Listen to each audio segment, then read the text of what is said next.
Fala, torcedor alagoano, fala, torcedora alagoana. Bom início de semana para todos vocês. E como eu quero transformar em um costume, início de semana, a rodada acabou, giro de notícias, um apanhado da rodada dos times alagoanos.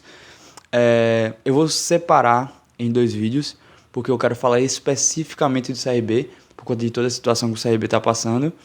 É uma situação bem delicada. Então, nesse vídeo, vamos falar sobre os jogos entre Asa e Cruzeiro de Arapiraca, o clássico da cidade, e o jogo do CSA aqui no Repelé contra o Brusque. Vamos lá. Vamos começar falando sobre o CSA, porque foi um jogo muito ruim. Então, assim, vamos passar logo pela parte ruim para depois falar sobre a parte boa, digamos assim.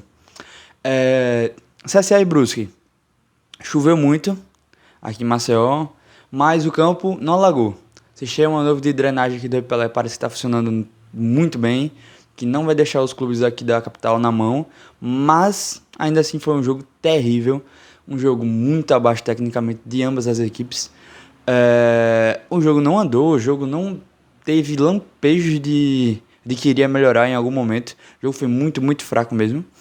Mas assim, além da partida abaixo do CSA e do Brusque também, que não ofereceu muitos perigos ao clube azulino, eu gostaria de falar sobre uma opção do Vinícius Bergantin que eu não gostei, que foi, eu falei aqui, eu acho que no primeiro vídeo sobre o CSA, que o CSA começou com um sistema de três zagueiros, uma linha de 5 no meio, com dois alas e dois atacantes, mas não foi bem.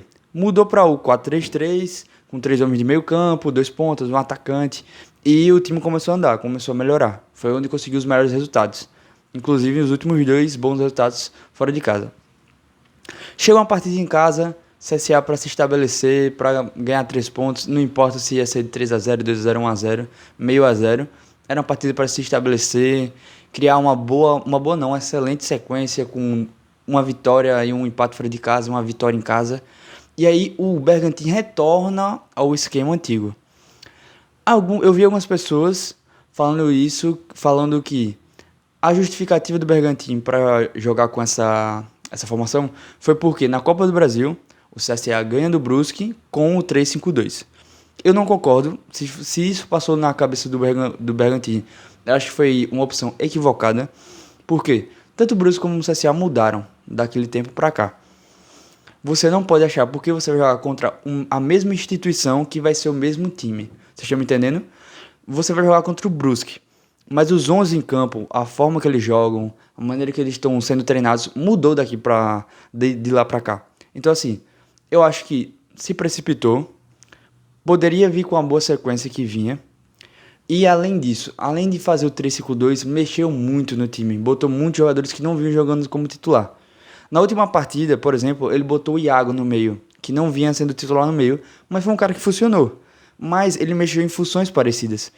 Ao mexer na estrutura toda do time, e além de mexer na estrutura toda do time, ele traz vários jogadores que não vinham jogando, eu acho que é um equívoco. Você traz uma formação nova, com jogadores que não vinham jogando, e aí você quer um resultado igual àquele meses atrás. Então assim, partida, mais uma vez, ruim do CSA em casa. A primeira foi ruim por causa do resultado, o desempenho foi bom, mas essa foi ruim, tanto questão do resultado, mas principalmente o desempenho. Partida terrível, não tem muito o que comentar. Durante o jogo não tinha muito o que falar. Quem viu a cobertura no Twitter viu que não tinha muito o que falar. Foi um jogo assim, quem foi pro Repelé na chuva pra assistir aquele jogo deve ter voltado pra casa muito decepcionado, para não falar uma expressão de raiva muito conhecida da gente. Mas enfim, CSA perde a oportunidade, vida que segue. Vamos falar agora de Série D, clássico do Agreste, clássico arapiraquense, Cruzeiro e Asa. Asa e Cruzeiro, na verdade, porque o mando era do Asa. Vamos lá. Como é que eu posso começar? Partida equilibrada, até certo ponto. O Asa foi superior na maioria do jogo, em questão de posse de bola, de criação, de finalizações. Mas assim, o que a gente sabe no futebol é o quê? Isso aí não significa de nada. O que significa é o que o Cruzeiro fez foi bola na rede e o 2-0 no placar. Mas, num parâmetro geral do jogo, o Asa criou bastante. O time tava criando muito por... Eu acho que até abusou muito disso, de cruzamento, jogadas pela lateral, bola parada sempre funcionando bem, sempre levando perigo com o Feijão na bola. Feijão jogou bem. Eu acho que faltou uma assistência e um gol pro time, o torcedor reconhecer que a boa partida que o Feijão fez. É, Lúcio Maranhão, abaixo, nesse início de Série D. Tá tendo oportunidade de fazer gol e não tá fazendo. Esse jogo foi um exemplo disso. O Lúcio, quando recebe a bola, quando faz o pivô, protege, ele ganha dos adversários. Ele gira pra bater, ele serve os seus companheiros. Nessa partida deu pra ver isso. Agora, na hora da conclusão, tá deixando muito a desejar no time do Asa. Poderia estar desempenhando melhor e o Asa poderia estar com um saldo de gol maior, poderia ter mais pontos em relação a essa partida. Mas enfim, o Asa criou muito. Eu falei aqui do pecado da finalização. O time errou muitas finalizações no geral. O Dudu teve uma oportunidade muito clara no segundo tempo e perdeu também. Mas assim, vamos dar os méritos ao time do Cruzeiro também, que fez uma bela partida. Soube se comportar em campo.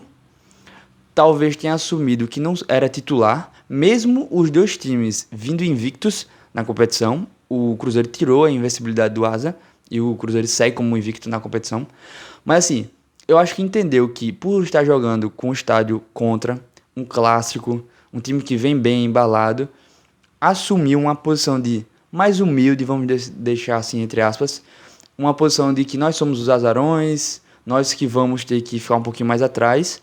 Mesmo saindo para o jogo, e saiu bem, muitos momentos pareceu isso, que preferia dar uma segurada. Mas deu certo, por quê? As jogadas do Cruzeiro, que quando foram construídas, foram bem construídas, levaram perigo ao gol do Renan Rinaldi e resultaram em gols. Primeira jogada, eu vou até botar aqui já os destaques para mim, ofensivamente, da partida do Cruzeiro, que foram, obviamente, o Aurélio, que fez os 2 gols, mas o Pardal também foi muito importante no lado esquerdo do time estrelado, né? Como se fala.